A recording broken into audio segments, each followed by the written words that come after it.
The United States suffers more than 1.25 million fires every year. Immersive technologies are revolutionizing the field of firefighting through education of public, training of firefighters, and enhanced first response. Smart, wearable, visual communication platforms, supported by AI, augment the first responders' spatial awareness while allowing them to see through smoke and change the game in zero visibility. This enhances decision-making, reduces cognitive load and stress, and optimizes performance, making rescue operations more effective when every second counts. Live fire exposes firefighters and the environments to carcinogenic toxins and personal physical risk. Virtual reality provides a clean, safe, and needed tool.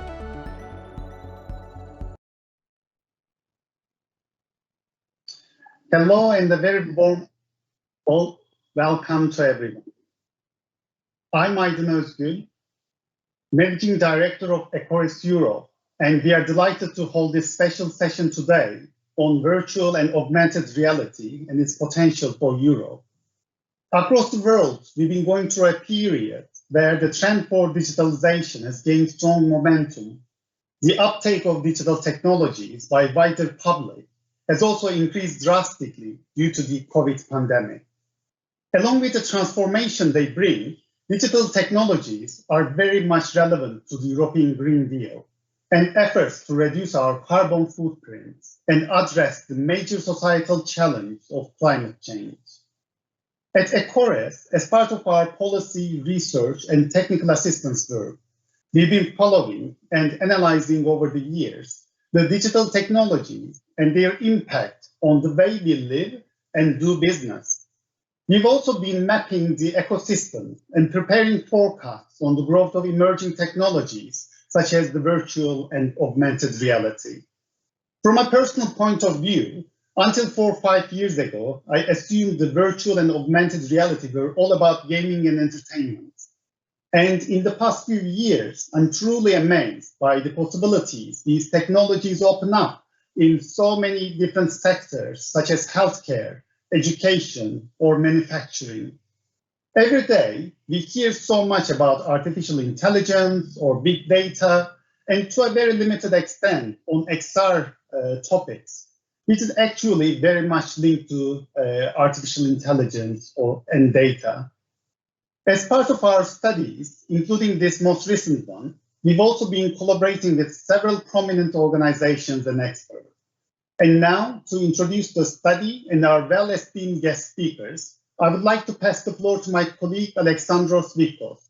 Over to you, Alexandros. Thank you very much, Aydın. Thank you very much, Aydın. Thanks to everyone for joining our session, and welcome to this session, of course. The main objective is to present to you different parts of the study that Ecoris has recently completed on XR. You will hear a lot throughout the term XR, so this is an umbrella term that entails all the immersive technologies, augmented reality, mixed reality, virtual reality, for whom hopefully by the end of this session you will learn a lot about.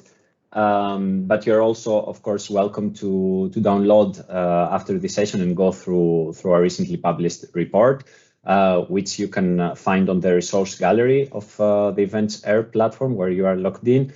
But also my colleagues will share a link of the report on the discussion forum.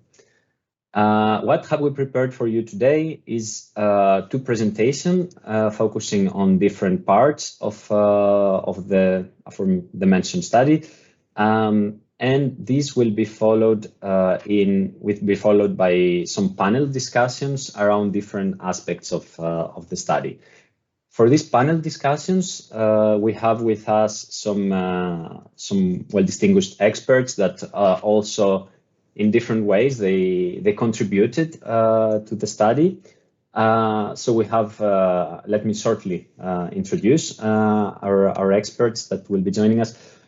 We have Elizabeth Heyman from the XRA Association. She's the Chief Executive Officer of the trade association representing the technology manufacturers that power the virtual, augmented, and mixed reality industries. XRA is dedicated to the responsible development and thoughtful advancement of XR technologies across the globe. And ECORIS and XRA closely collaborated for the preparation of this report. Hi, good morning, Elizabeth. We also have with us Dr. Oliver Skrer, who is an associate professor at Technical University of Berlin and head of the Immersive Media and Communication Group at Vision and Imaging Technologies Department at Fraunhofer Institute. He was also one of the people leading the XR for All initiative funded by the European Commission, aiming to strengthen the European XR industry. And we were very lucky to have him as a member of our advisory board, critically reviewing our study. Welcome, Oliver. Hello. And we also have with us Marco Sacco, who is the acting president of EuroVR Association and senior research scientist and head of the STIMA CNR subsidiary in LECO and EVA division. He's very active in the VR field for over 20 years with a lot of experience in manufacturing and the healthcare sectors. And he has also been a member of our advisory board, reviewing and contributing with his critical inputs to our study. Welcome as well, Marco. Hi. Really looking forward to the very interesting discussions we are going to have. Also to mention that during the panel discussion, we will be very happy to receive questions, comments, reactions from the participants, and you can see the discussion forum on the platform you are logged in, so feel free to drop any questions there. Before we get into the specifics of the study, let's watch another short video on the XR. XR technologies have really had two domains of success in healthcare and medicine, and the domains are patient-focused as well as provider-focused. For many patients who are physically limited, therapeutic escape provides them with guidance, meditation, as well as distraction therapies. Therapeutic desensitization means that patients who have specific phobias, compulsions, can experience a carefully curated reality in XR to work through their specific anxieties in a safe but manageable setting. XR Technologies holds tremendous potential for providers in the healthcare space. Three-dimensional visualization really helps aspiring doctors and nurses and all healthcare trainees to understand very complex visual spatial concepts that are really difficult to visualize in other modalities. Also, XR technologies are really allowing people to train in a low-stakes environment to make mistakes while they're learning on these complex technologies. We have an incredible opportunity and even an obligation to use this technology to advance training and assessment in our field, and also eventually to get to the point where clinical care is influenced by the way that we use XR technologies as our patients.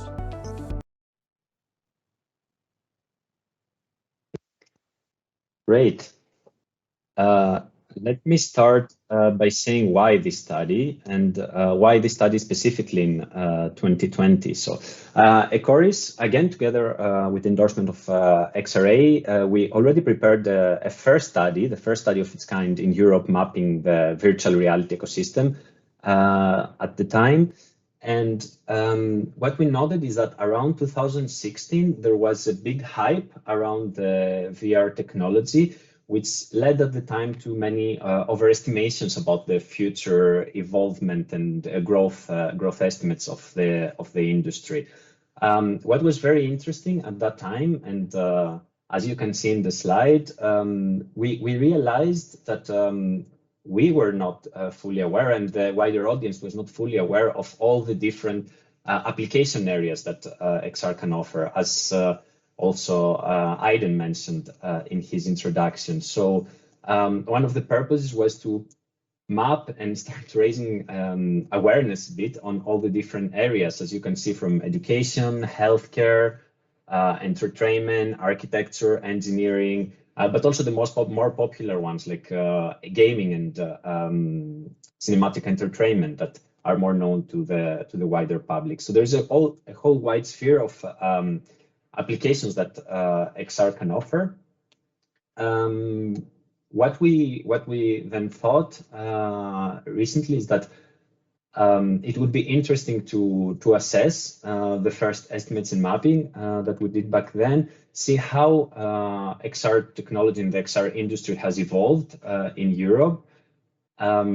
If the players are growing, if there are any new emerging application areas, and of course try to reproduce the growth estimates and do a reality check. Of course, this exercise became very challenging as we had to also wait in the COVID situation and impact during the year we were conducting the research for this in 2020. We're very pleased to present the results today and hear your thoughts and feedback. What is also different in this version of the study, and I think very interesting, is that we also focused on three topics of policy relevance, let's say. This is how they were chosen, at least. So beyond the growth estimates, today we're going to also present our research around the impact and the needs of XR industry in jobs and skills in Europe and how this could evolve, the contribution of XR to digital transformation, as well as the impact that XR technologies might have on environmental sustainability. So my colleagues Luca and Davide will be presenting those aspects.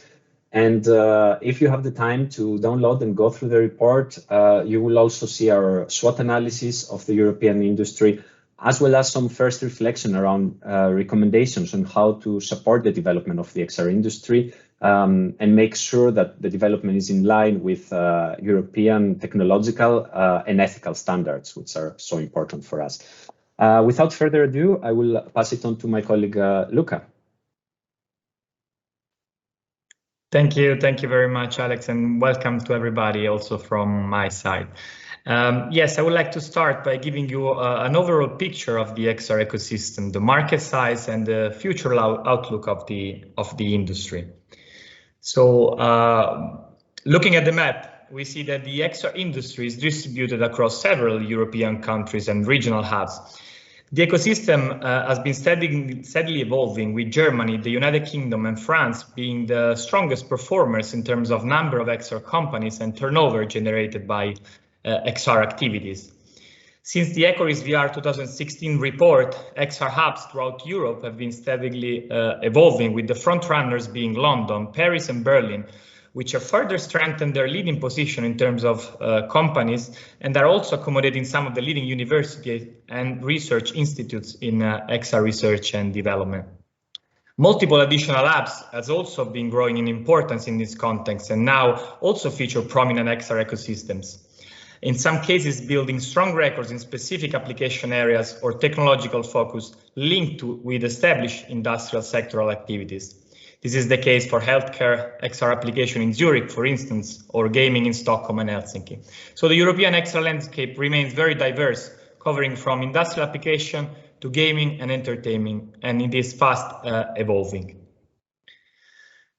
Moving on, the European XR market has been steadily growing over the past few years, and this growth is expected to continue as the industry has shown resilience during the COVID-19 pandemic. Recent trends and expectations for the future suggest that VR and AR companies in Europe are growing at a sustained rate. Over 93% of consulting companies within our study foresee their XR sales and turnover to grow over the next few years, in some cases remarkably, so from half to more than double.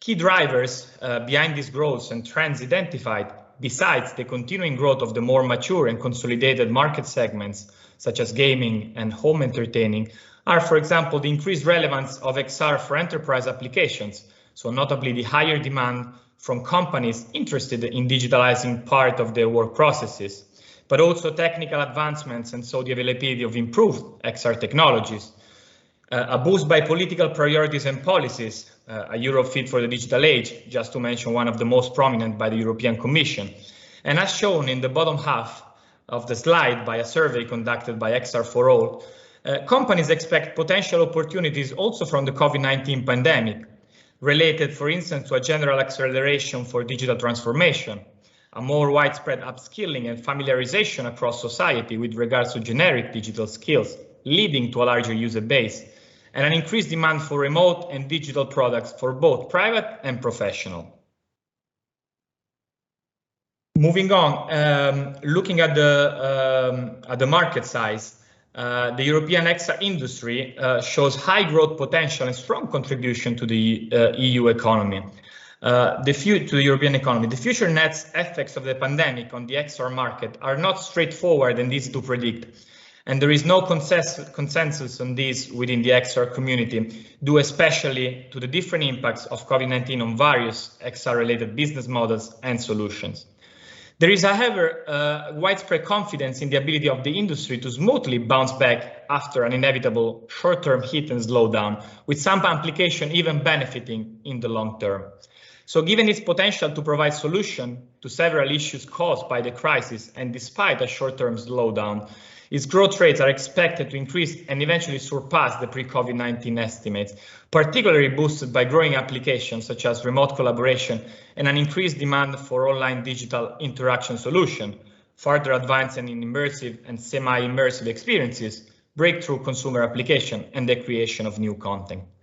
So the total market value of the European XR industry is expected to reach between 35 and 65 billion by 2025, representing a gross value added of between 20 and 40 billion, and directly creating employment for up to 860,000 people, with wider supply chain impacts expected to indirectly increase production value and employment even further.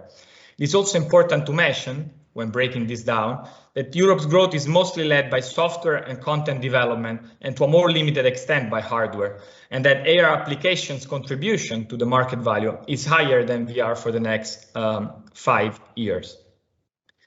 Then moving on the fast-growing need for XR jobs and skills. Moving to the next slide, as we have seen, XR technologies are expected to have a profound impact on the labor market over the coming years. Recent trends and growth expectations from companies in the sector predict a successful future for XR employment. As shown in the slide, most of the surveyed XR companies foresee a moderate to exponential growth of their workforce over the next 3 years, driven by higher demand for profiles and skills needed to implement XR technologies, deploying and developing content for them. It is important to highlight also that XR technologies are not only creating new jobs and skills, but they're also completely transforming already existing ways of working by providing meaningful enhancements to physical experiences and allowing people to learn physical skills through digital means, such as training, teaching, remote assistance, and maintenance.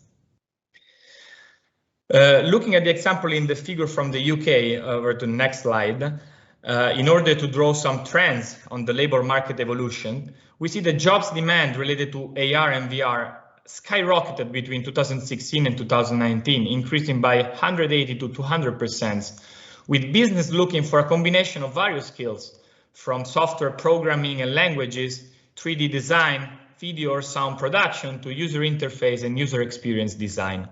So as the number of XR jobs increases, technical roles will be highly and increasingly sought after, but also creative and business skills, because XR technologies can impact the whole value chain and business processes. So to cope up with XR technologies evolution, we cannot look at those only from a technical standpoint. Human factor and social science need to be involved in order to understand how people interact with the devices, making their design more natural for the user and relevant to the sector. And interdisciplinary expertise is required also when it comes, for example, to ethical guidelines, privacy, and security, but also business-related skills to manage successful XR projects. Moving on to the next slide. So how are relevant skills perceived among XR companies in terms of availability on the market? And what skills do companies value most when selecting XR employees? So a diverse picture emerges when we look at the answer to this question. The availability of skills varies It is relatively higher, for example, for coding languages and 3D modeling. But overall, companies and experts do not believe there is a widespread availability of the key skills needed for Excel on the market currently.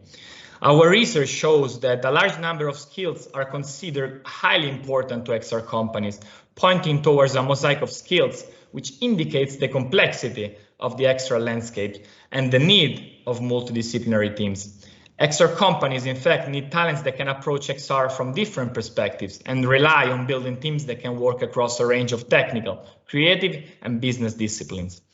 So the sector is still in an experimental research and development phase in terms of technological opportunities and constraints, business models, jobs roles, and operational skills.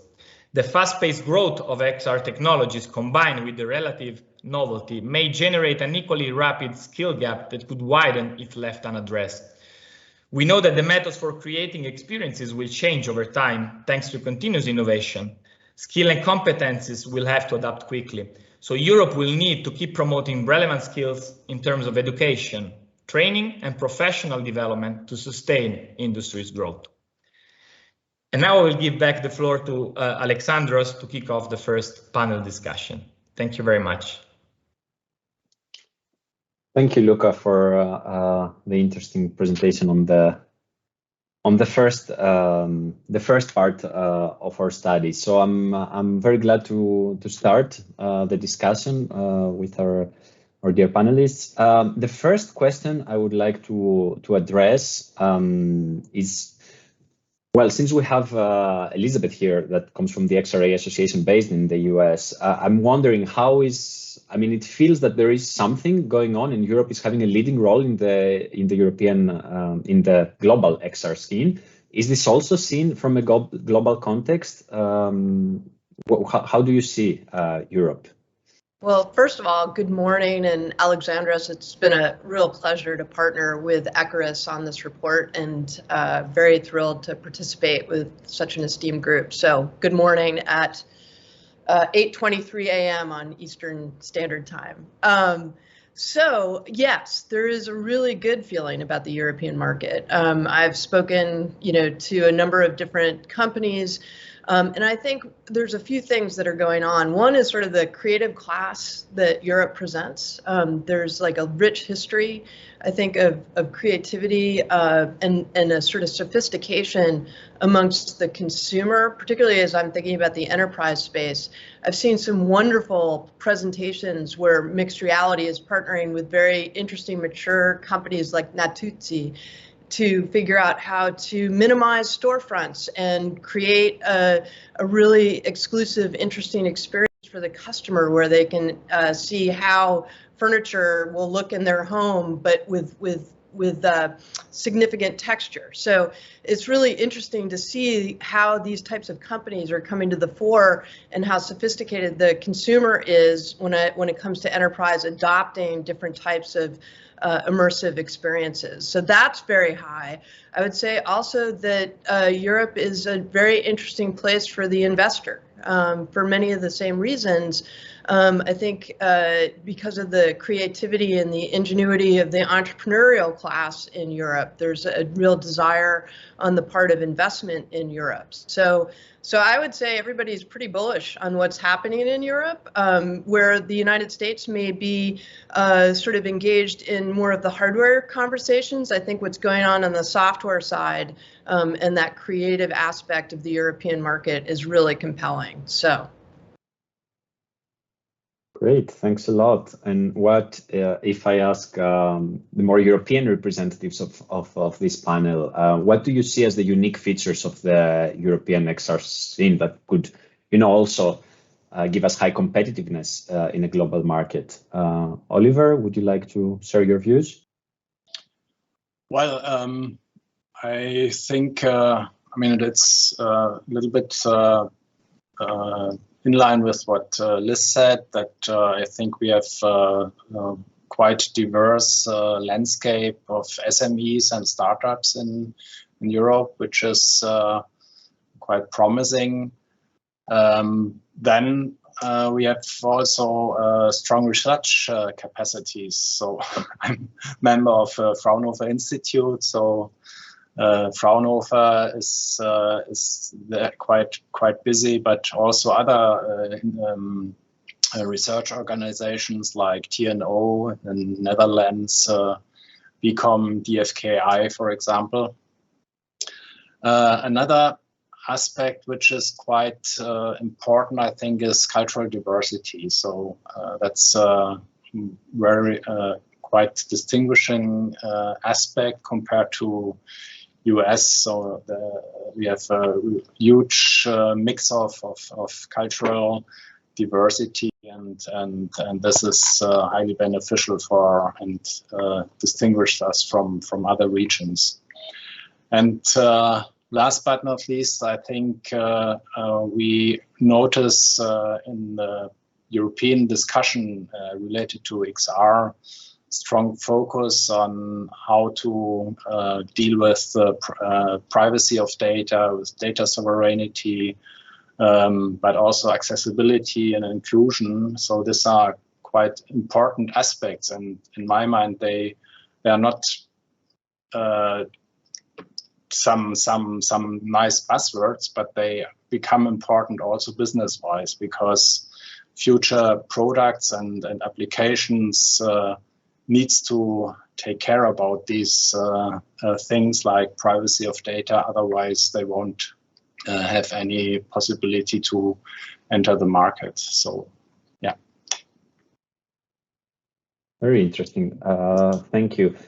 And since we are on it, because these things, I assume they are closely linked with the quantitative estimates that you made. So I'm wondering how do you assess those now that the industry is over, let's say, its hype, and also hopefully post COVID-19 period, but also, given what Luca mentioned, that XR can provide some solutions to challenges caused by COVID-19. What do you see the impact of it being in the future of XR industry?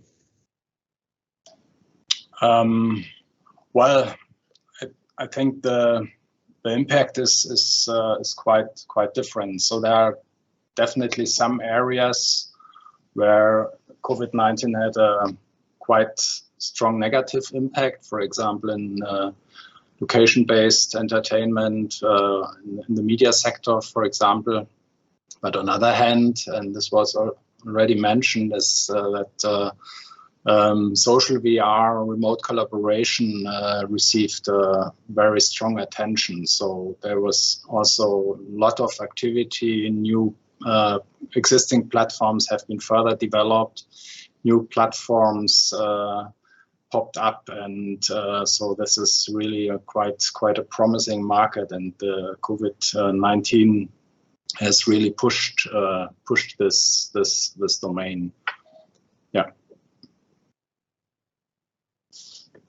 And okay. Alexandros, can I just add to something that was just said, which is, we've been looking at sort of specific use case applications because of COVID, and it's been really fascinating to see, for example, how hospitals have used virtual reality for training to address specific COVID needs, for example, like how to properly gown and protect yourself against COVID would be one such example.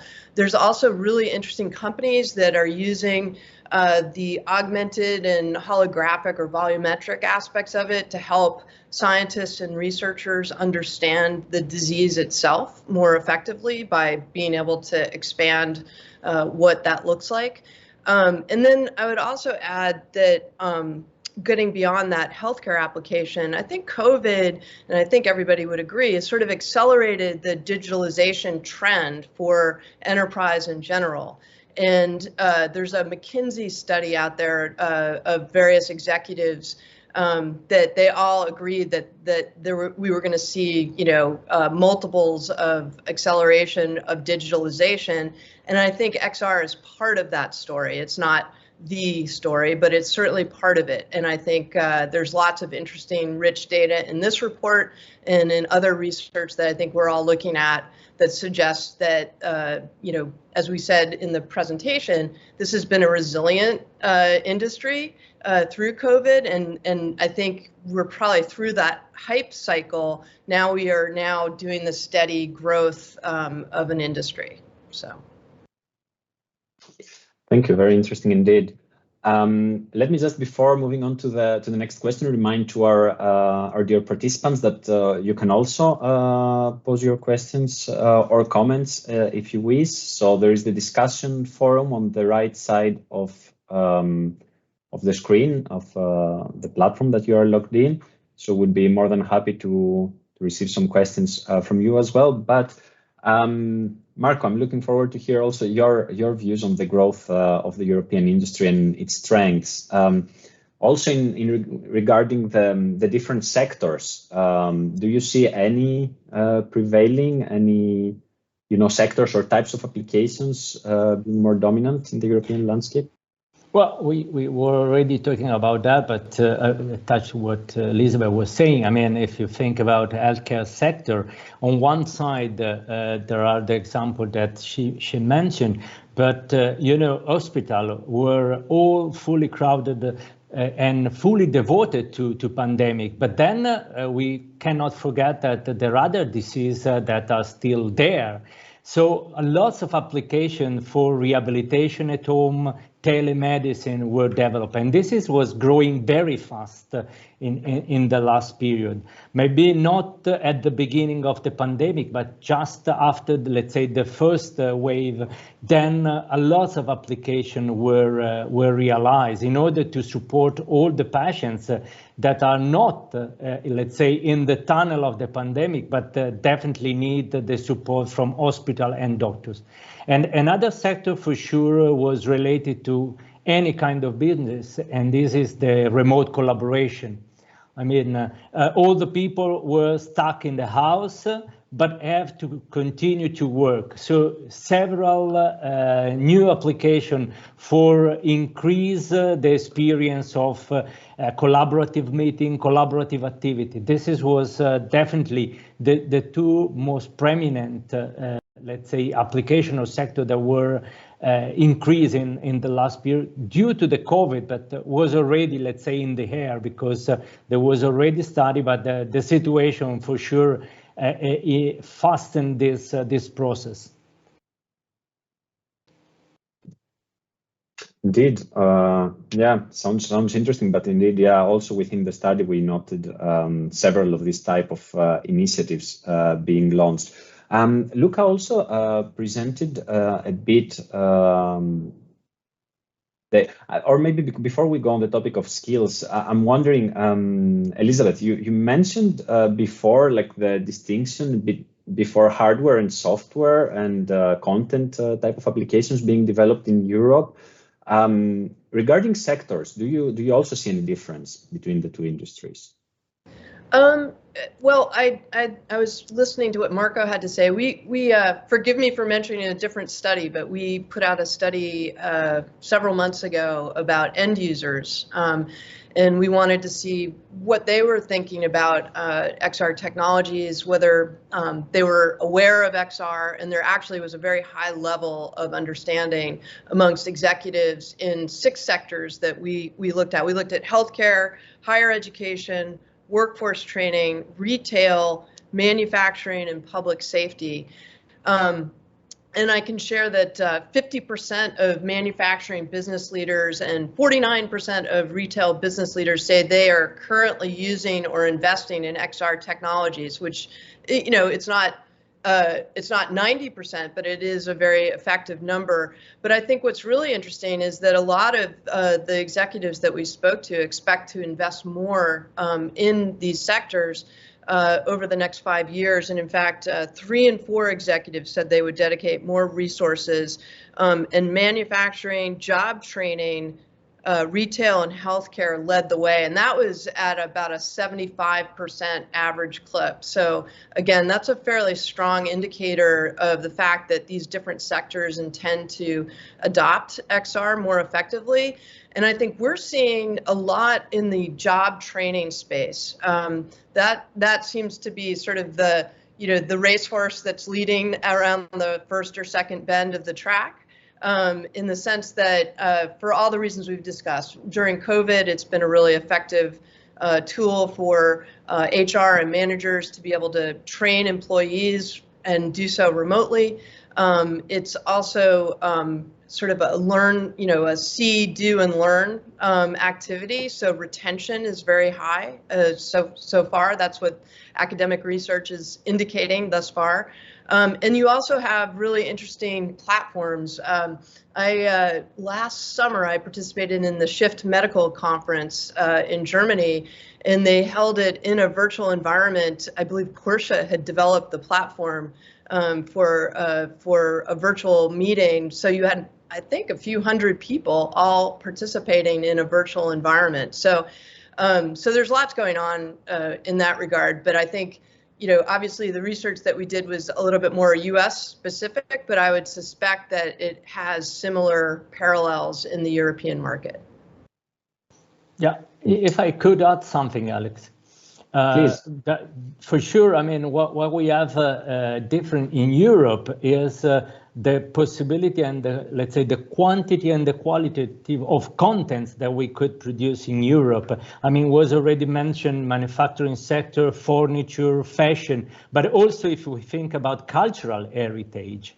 I mean, Europe, I mean, I'm from Italy, so of course we have lots, but I think Europe is full of several sites that could be very interested and then have a lot of development also in this period. If we think during the lockdown, the possibility to visit the Louvre Museum or other museums around mainly Europe, because most of them are in Europe. Of course, this experience was replicated also in US and in Asia, but I think this was something also very important as a sector for Europe. May I jump in? Please. I fully support Marco, and I think we have to come back to this domain cultural heritage later on when we talk about sustainability. Indeed, yeah, we will get to it. But it's interesting to see also some potential complementarities, which also makes sense, of the global, let's say, industries active in XR. Luca also covered a bit the topic of skills and jobs, which I find also very fascinating and very interesting, because it seems like there is a challenge there to ensure that the skills created will fit the needs in the future of the industry. And of course, that's not only in XR, that's more or less for every digital technologies. I'm wondering, do you have any views on what can be done, what that can the European education system, universities, but also the industry do to meet the challenge? Yeah, I could say maybe. I think the technical university have already started to move forward and provide courses on the different, let's say, basic technologies. We think IT, we think about hardware, software, the designer, and so on. But as was already mentioned, this technology is not just technical technologies. We need a lot of humanistic competencies. We need psychologists. We need people that know about interaction, interface. So we need several other skills. And very few university, I mean humanistic university, have already started this kind of courses. And this is very important, because at the end, a team that developed this technology is not just an IT team, or almost is not at all an IT team. I mean, if you interview this company, I would say half and half. usually, because you need to understand how the technology is used, which is the input. You need to understand the psychologies of the users or the customer, depending on the target of your application. You need to understand better about the senses, about the perception, and this is not at all an IT skills. So we need to grow their skills. And then, especially for Europe, we need to understand that we have lots of small and medium company, and by nature they are focused on their business, and it's very difficult for them to grow people with different skill than the specific business. If I'm concentrate on producing sofa, Elizabeth was mentioning Natuzzi, I will not have time, let's say, to look at the headset or glove or perception. So we need also not just to teach the specific skills, but to teach also that the business and the process are changing, and we need to teach the company in make this paradigm shift. May I add to this? So, I mean, we as a research institute, we are always looking for new talents, new students to help us in our teams and so on. And really, the XR competences are not really available and provided by the universities. So I think there is really a lack in these kind of skills, and I think that's will be changed, must change, and will be changing in the future. But and even more for SMEs or for companies, it's so difficult to find the personnel with the right skills. So it's a really hot topic, and in terms of teaching at universities, there must happen a lot, I think. Very interesting. Well, thanks a lot for all the responses, and let me pick up a question from the discussion forum that came in. So yeah, thank you for the insightful presentation and discussion. So the question is the EU legal framework, for instance, the GDPR, an asset or a bottleneck in the development of XR in Europe? Are there any adjustments required? May I comment on this? Oliver, you quickly mentioned it while you were discussing, so yeah, very happy to hear your views. Yeah, I mean, it's really it's completely does not fulfill the needs we face with our XR technology. So therefore, the legal framework needs to be further developed and quickly developed. And luckily, there are, especially in the Horizon Europe framework, there are some calls specifically dedicated to this aspect. So from the Commission side, there is a recognition of this topic, and I'm happy to that this is on top of the agenda, and there is really a lot to do in various aspects, and GDPR is really is a good starting point, but does not fulfill the requirements which we face in the near future. May I also chime in just a little bit, which is I think it's really important that as we address the legal frameworks, which do need to be updated, there's no question, to address the specifics of the technology. I mean, we have sensors, we have cameras, we have all kinds of things that are required for the product to actually function, right? So if you want to operate safely in a room, you need to have cameras and sensors so that you know where you are in that room when you're in an immersed scenario. it's important for industry to also get ahead of these conversations. So I think of a company like Tobii, which is obviously a leader in eye tracking technologies, and they have a sort of a statement of use that they expect in terms of how data will be collected and used. I think it's important for all of us in the industry to have these types of conversations. We're in the United States, we're partnering with a group called the Bipartisan Policy Center, which is a think tank, which is straight down the middle. It's neither left nor right, but we're trying to bring together different stakeholders, from civil society to industry to academia, to start to figure out how do we build the scaffolding around these important issues like meaningful consent and how we're going to approach the collection and use of data. So I think those conversations are underway and should inform some of the updating of the regulatory framework as well. Thank you. And I think there was, yes, there is another question, and yeah, we still have some time to take it. So yeah, this is a more practical one from Janina Raniko. How do we implement XR in humanistic studies?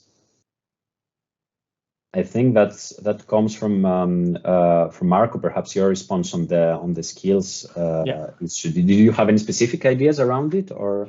Well, I mean, if you think about psychology, I mean, there is a large use of XR technology for supporting different process in phobia, let's say, recover. But then if you go more in the humanistic, I mean, there are several examples where you can indeed attach to the cultural heritage and, let's say, improve the quality of study, mainly for all the, let's say, sites that are not anymore available in reality. So you have a new opportunity. Of course, I mean, let's say you can attach this technology mainly with the training and the learning process, because the advantage that this technology do to the learning process, because it's really learning by doing instead of just reading and try to understand what is written or looking at an image. You really can improve your training process and learning process. So any kind of let's say knowledge domain could benefit.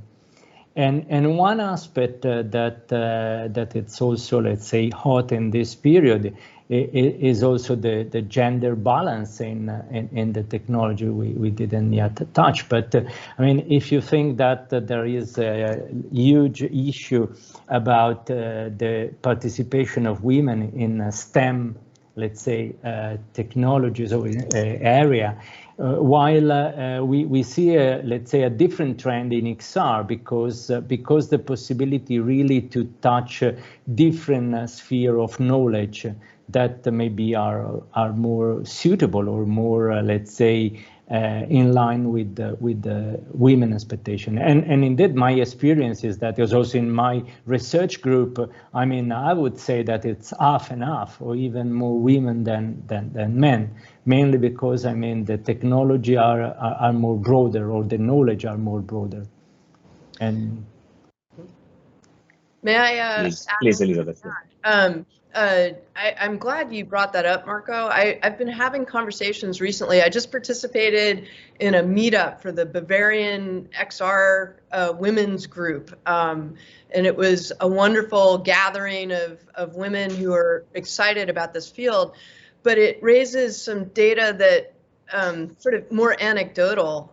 We were just looking at some returns on some other data where I think it was 8 out of 10 of the respondents, just on a blind piece, were either women or minority owned. And so I was talking to a woman who there's a woman-owned venture capital firm, WXR, and I was asking her, does she think that there are more women participating and why?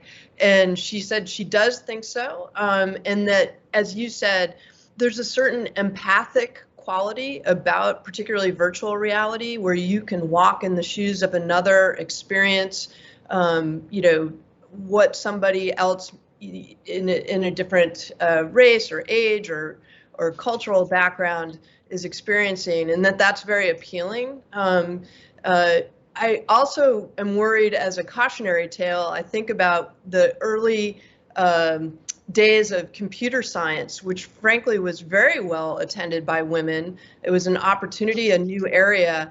And then as it became a more established area, the participation of women actually went down. So I'm hopeful that we won't see a similar corollary when it comes to XR, and that we'll continue to see good participation and that creativity, you know, that women bring to the table. So excited by that. Yeah, we all hope so, certainly. Thanks a lot to all for these very interesting discussions. I'm sorry if I have to skip some of the questions, but maybe we'll have some time in the second panel discussions to get back to any additional questions. So if you have anything, please feel free to still share it in the chat. And then I will show another short video produced by the XRA, and then I will pass it on to my colleague Davide, who will also present some parts of the study, and Mauro Rubin from JoinPad to show us what they do in what one European company acting in the XR field actually does, and some practical applications. We often hear that you have to choose two of the three, of faster, better, cheaper. What we found with mixed reality is that we can accomplish all three. Orion is the only spacecraft that can take humans into deep space. Mixed reality has the power of understanding the environment. On the Orion crew seat, we've used mixed reality so that the technicians know step by step how to build the seat for the astronauts. And they have all of the data that they need hovering in place on the structure, and then also additional data hovering in space just above. So it's very quick for them to have access to what they need when they need it. In the 4 years that we've been using the technology, we haven't had an error occur on the shop floor while mixed reality was in use.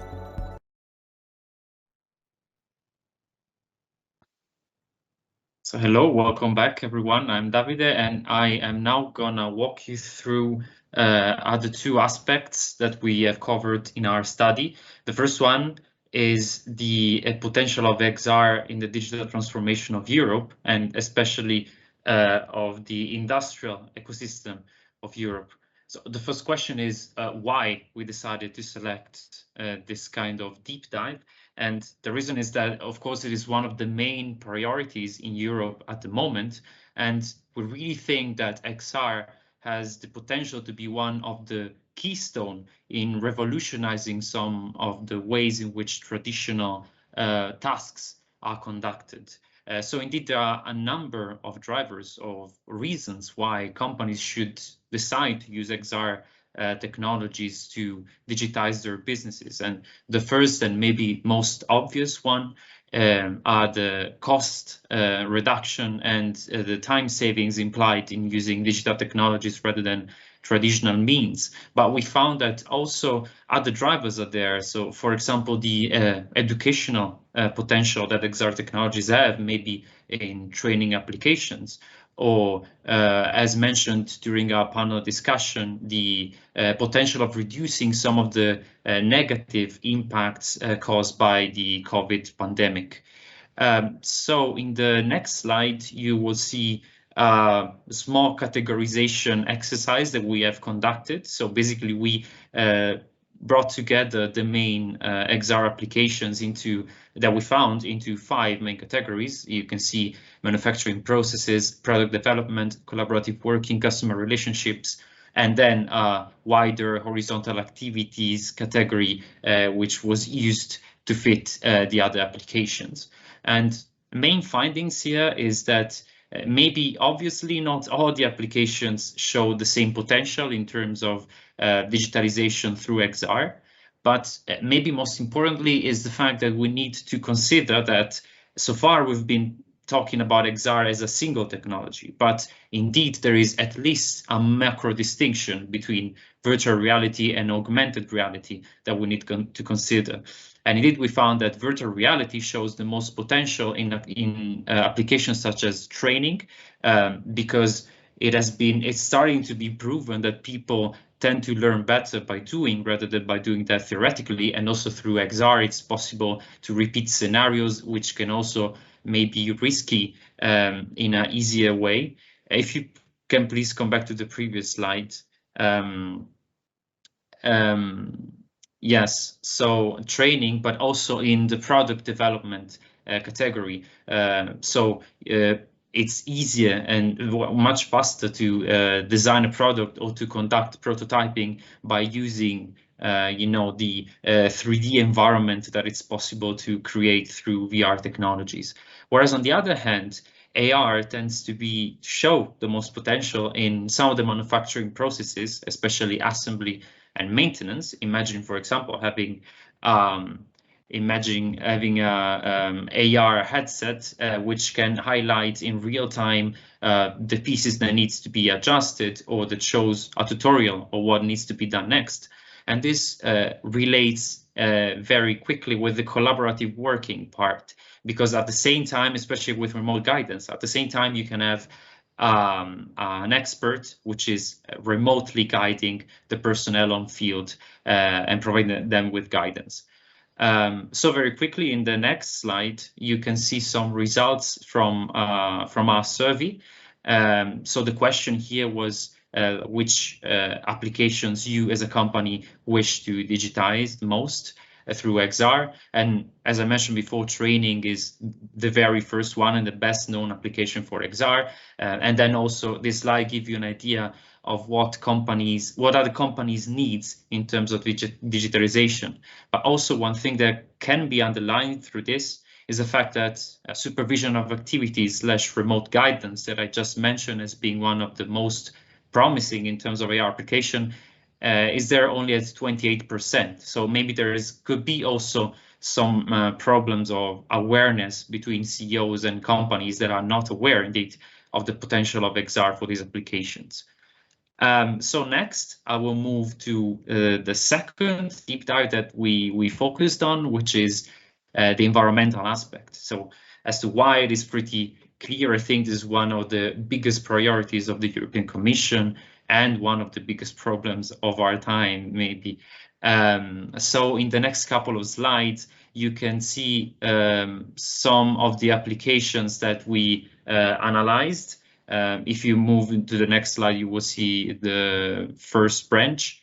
So what we've done here was to identify some channels through which XR can foster improved environmental performances for companies. The first one is the use of less resources. Imagine, for example, prototyping. So the possibility of designing a digital prototype and conducting tests onto it rather than to build it physically. So this entails clearly fewer need for resources. Then the second channel is less travel, so the reduction in CO2 that is implied here. For example, again, remote maintenance or guidance. So there is no need for the expert to take a plane and go on site, but rather can provide its support remotely. And then the third channel are energy savings. So the fact that conducting a task through the XR technology implies less use of resources, in this case of electric resources. Findings here, other than the differences between applications, are the fact that we found that also the background conditions are different depending on the various applications. So there are some applications such as prototyping that I just mentioned that simply show high potential because in any case, you will need less material to be wasted. But in some other applications, such as remote maintenance, there is the need to reach a sort of critical mass of users before visible and tangible effects in terms of improved environmental performances can actually be seen. So it is not enough for a single expert not to take a plane. It is necessary for a whole sector or a whole geographical area to indeed embrace this new way of working. If you move to the next slide, maybe you can see findings from some other applications that we considered. And before passing it on to Mauro, I wanted to mention a couple of negative, if we can say so, aspects of XR in terms of environmental sustainability. The first one is that we found that apart from applications such as awareness raising, which is the very fact of using XR technologies to promote and to raise awareness on the planet's problems, we found that environmental sustainability tends to be a byproduct of this kind of applications, because the main drivers for companies are the ones that I mentioned before. So, i.e., time savings and cost reduction. So while this is not an inherently negative aspect, it could, inspire maybe a debate also at policy level on how to incentivize more companies to adopt XR for sustainability reasons.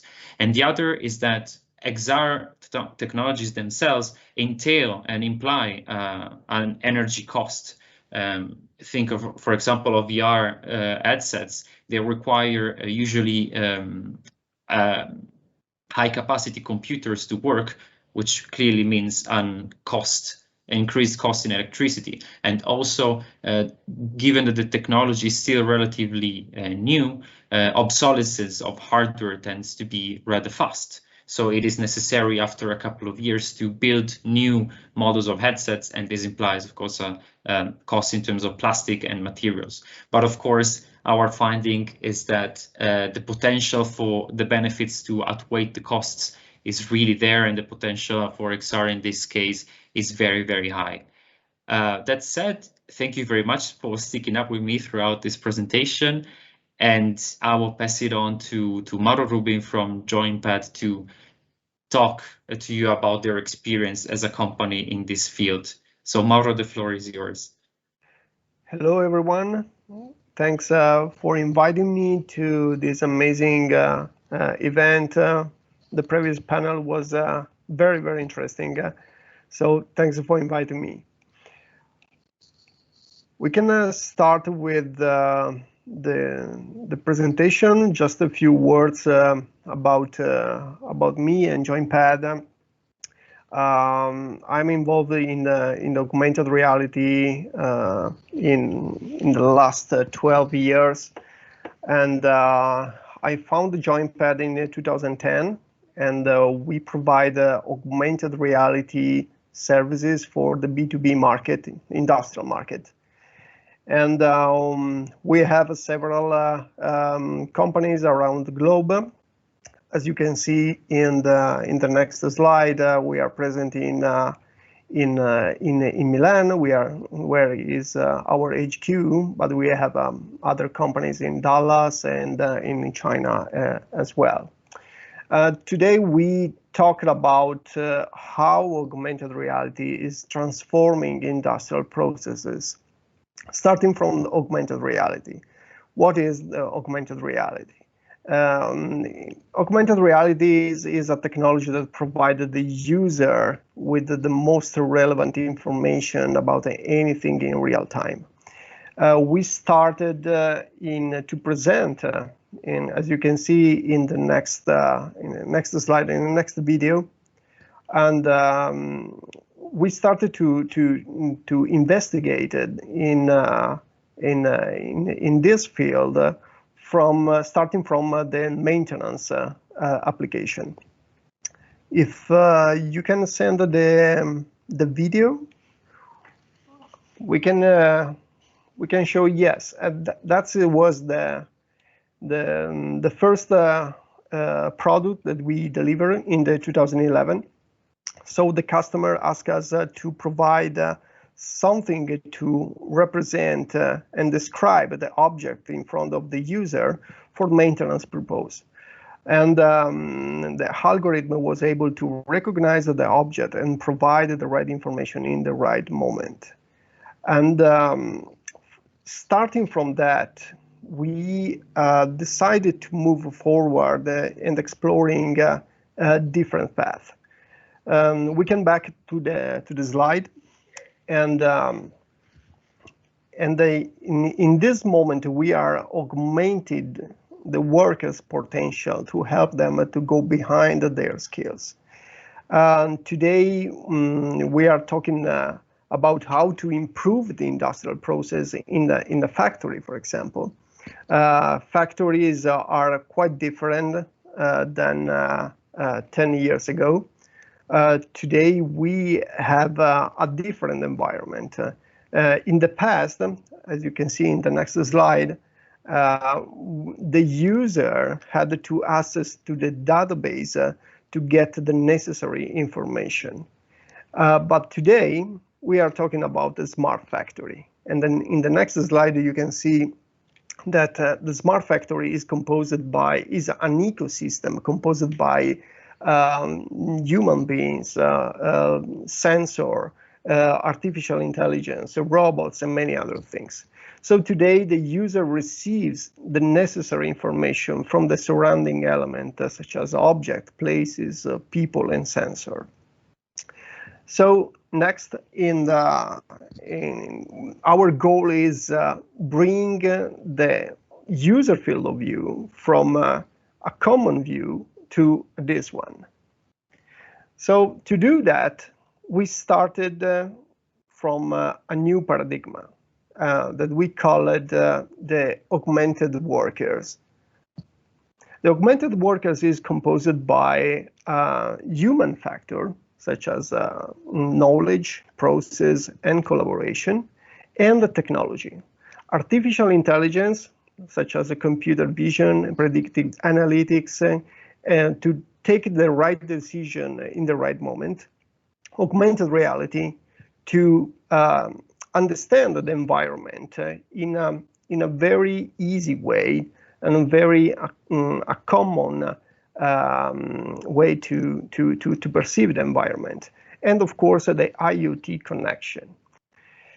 After that, we started to investigate since the first need from the field, from the market. And we understood that the first request from the market was the remote support. We already talked about that. And the remote support is a common conference call, as you can see in the video, where a user, an on-field worker, has to receive support from an expert. Experts are very rare, and is not common, has the right person in the right moment when something wrong happens. So in this way, augmented reality can be the right tool to simplify the communication between the on-field user and the remote support. And we have, of course, several customers, several experience on that, and we started to provide this kind of services 4 years ago. And during the pandemic, the COVID-19, we registered more than 980%, as you can see in the next slide. More than 980% of the growth in the smart assistant requested during the pandemic.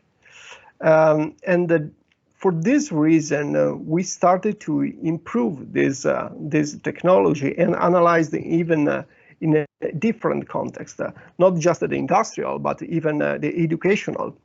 Several schools ask us to use it for the remote lesson. And even in China, we provided this to the hospital during the first wave to coordinate the relationship, the communication between the doctor and on-field medical operator. In the next slide, we can talking about another important application can be done on industrial. Then the overlay information about object and the work procedure. In the next video, you can see how this kind of technology can be used on every kind of devices, such as smart glasses or common mobile devices. Then you have just a look at to a common environment, and the algorithm is able to recognize parts of the environment and providing you the right information in the right moment. In the next video, you can see how this kind of technology can simplify the process, how we provide the knowledge. In this video, you can see how our customer decided to choose an AR application instead of the common manual. We are talking about 150 pages of manual how to configure a particular object.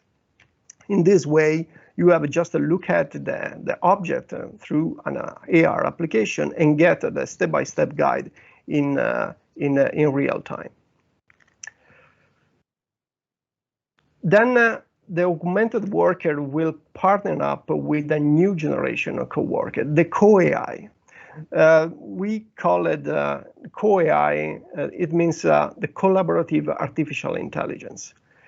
This kind of new approach allows us to get the real information in real time using artificial intelligence, as you can see in the next video.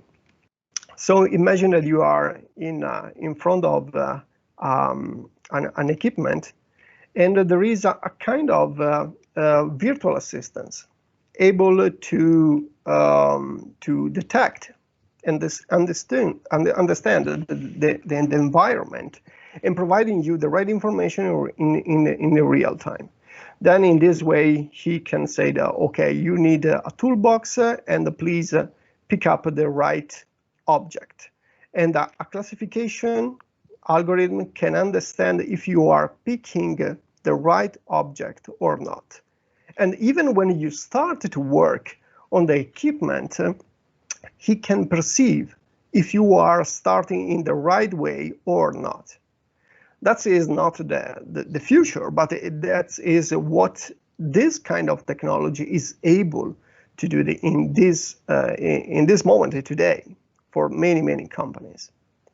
So in the next slide, we can see what are the benefits of using this kind of technology in an industrial field. First of all, the travel and expense reduction. We are not moving the people, but we are moving the knowledge. Then we can improve the communication. We can reduce the heroes on field, and we can do a faster training session for sure. Then all those kind of technology can simplify the digital transformation. Then that's as I told you, that is not the future. We already sold this kind of technology, and we already work on several companies across all the globe in several fields. And we strongly believe that collaborative artificial intelligence is the next natural step of the evolution in the industrial environment. Thank you.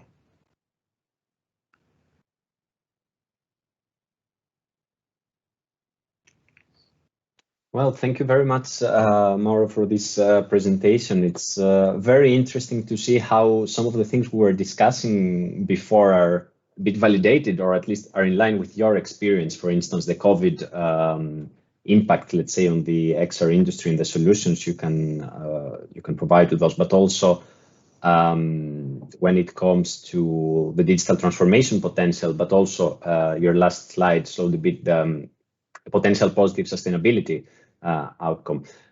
You mentioned in your presentation, and like this, I would like to launch the next panel discussion, You mentioned in your presentation that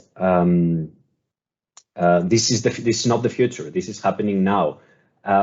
What will be the trend in the future? Do you see any, I don't know, in 5 years from now and so on? Do you see any other applications arising beyond the collaborative working and training? Yeah, as I said before, I strongly believe that AR is a converged technology.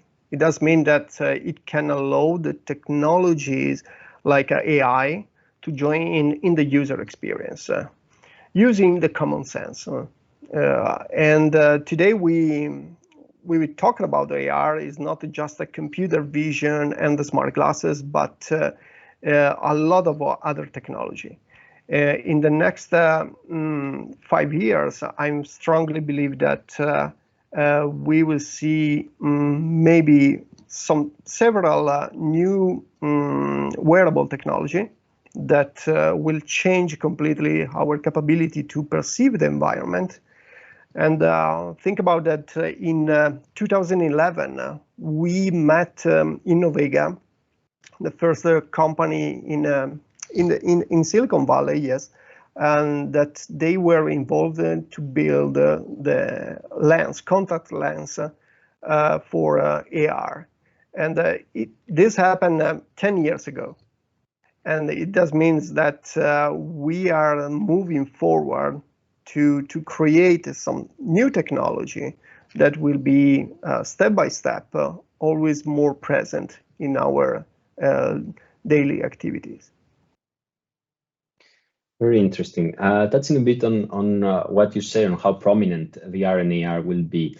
We're watching some future series. Like I'm a big fan of Black Mirror, and we see some scenarios where the AR headset is the new smartphone, is the extension of our hand, basically, of our vision, basically.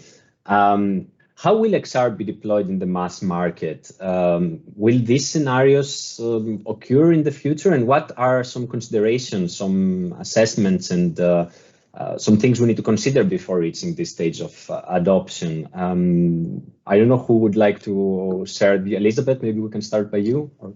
Sure, I'd be happy to.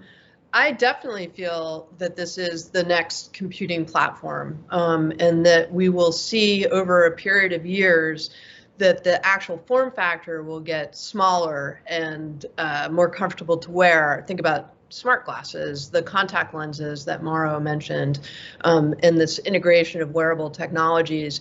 The predicate for these things, though, are significant, right? One, we need better 5G deployment so that these massive packets of data and information can flow and really support these types of technologies.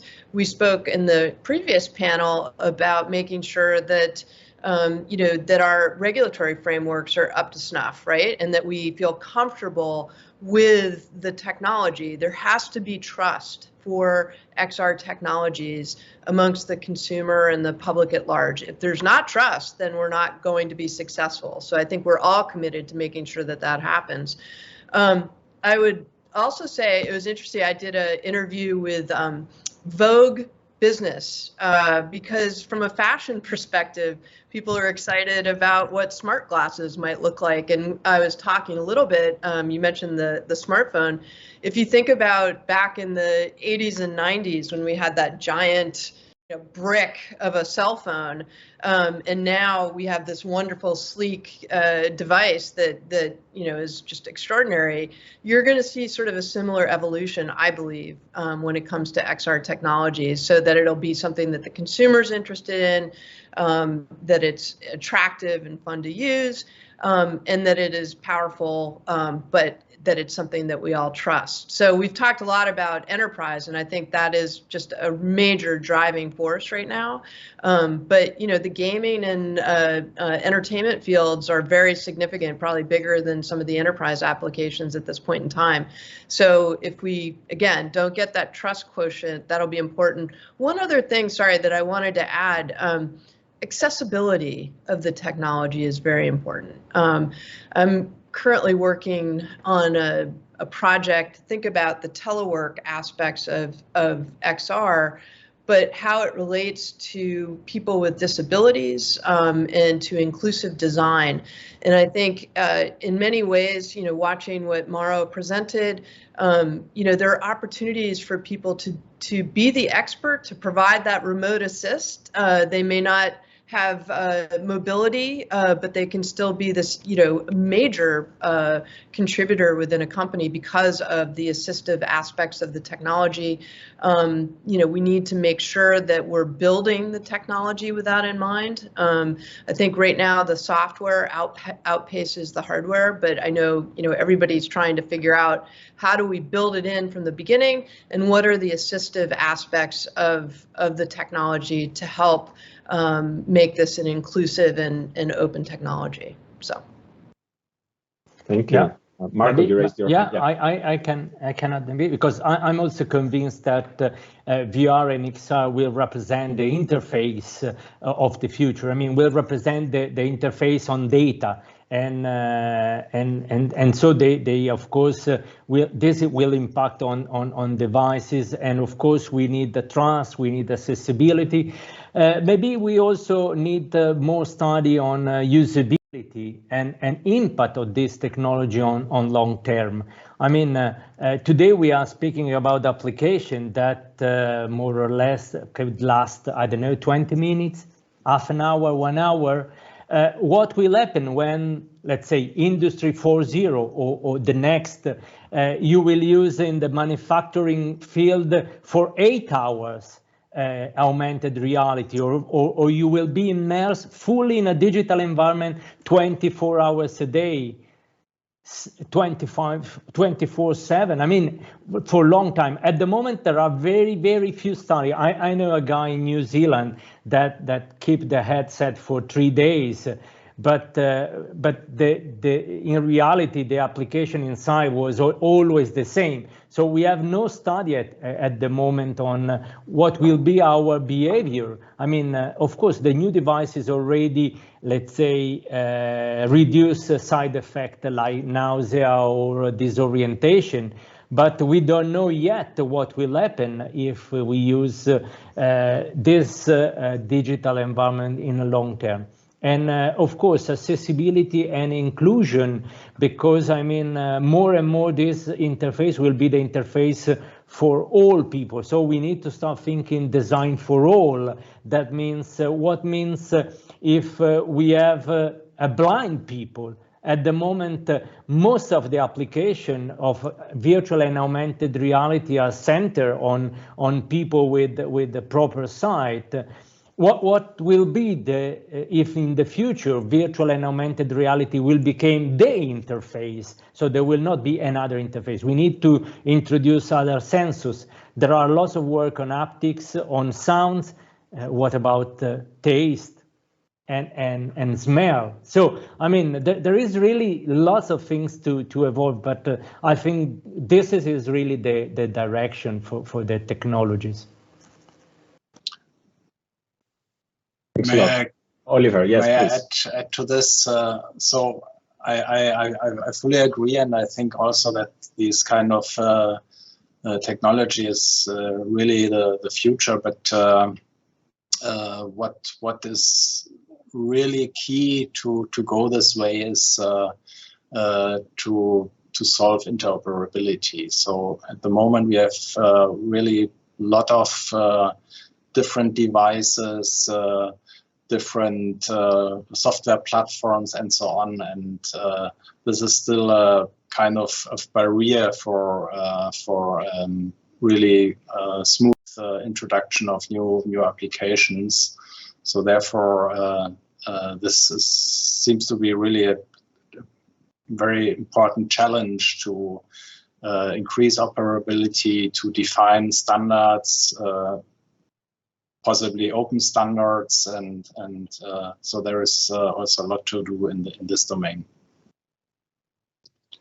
Thanks a lot. Before we pass on the sustainability topic, where I would also like to ask a question, allow me to pick a question from the participants. is there a specific sector which is leading on XR technology? Is it the medical care because of the current situation and needs across the globe? Or is it really across sectors and we're talking more about leading application areas? I don't know who would like to. Maybe difficult to say, but for sure, I mean, what we see from Mauro, I mean, I think training and remote, let's say, collaboration, whatever this collaboration means, that could be remote rehabilitation, telemedicine, or indeed support to maintenance. This is indeed at the moment also because the situation, the leading let's say application, not really a sector, because could be really applied to various sectors. And then of course training both off the job or on the job using virtual or augmented reality is indeed. Yeah, sure, please.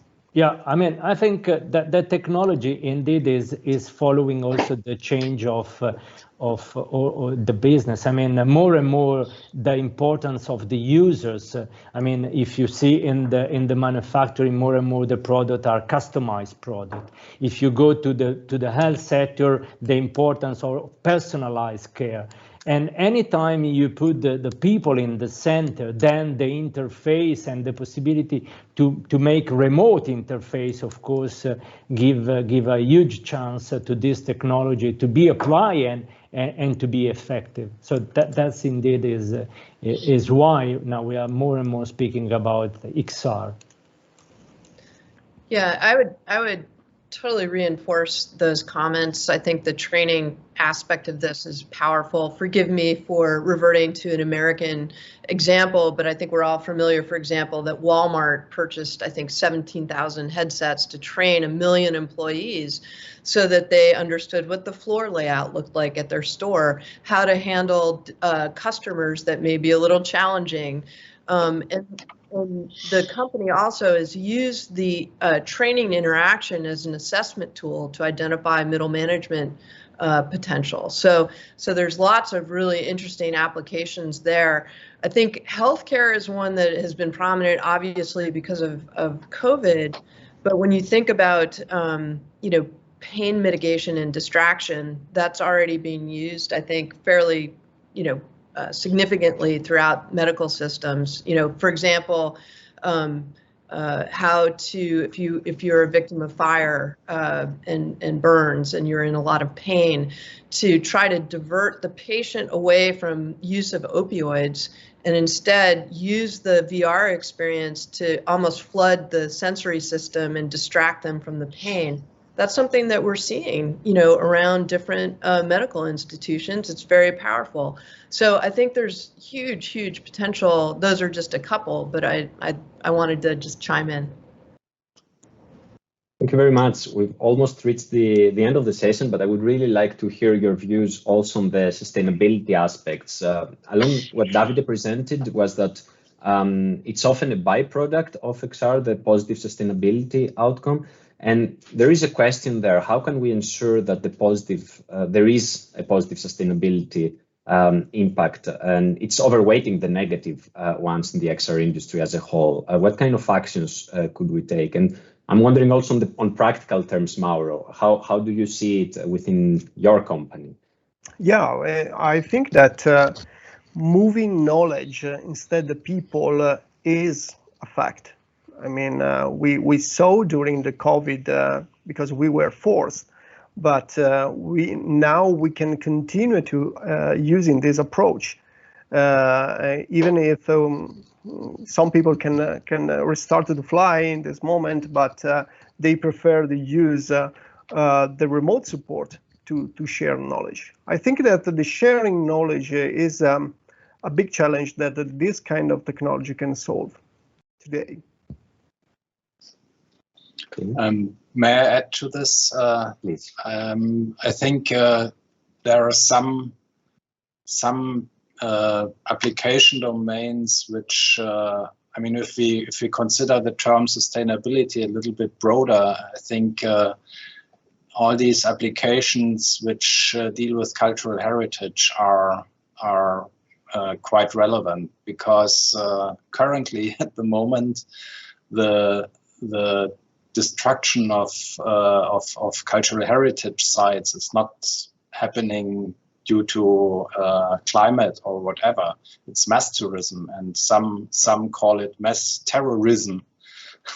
So and therefore, if we can prevent traveling massive amount of tourists to these splendid historical cultural heritage sites, and instead of offering them truly immersive experiences, so this will really have a huge impact and preserve these our cultural heritage worldwide.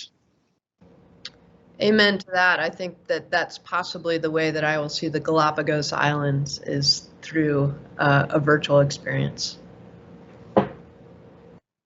Well, thank you very much to all for your contributions. It was a very interesting session, and apologies for some questions from the audience that I see came in, but we didn't manage to get. I promise to follow up on them outside of this session.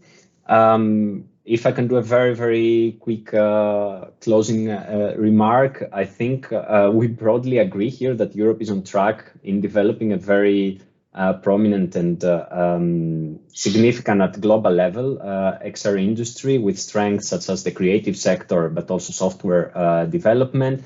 Of course, there are challenges, amongst other meeting the skills challenge, regulatory aspects, but also what we discussed right now in this last session, ensuring that, if XR, which probably and maybe it will get very big, to ensure that it's becoming so in an accessible, sustainable, with positive impact way. And yeah, I think that's something that needs close monitoring, follow-up, both from the industry side and from the policy maker side, to make sure that it happens in such a way.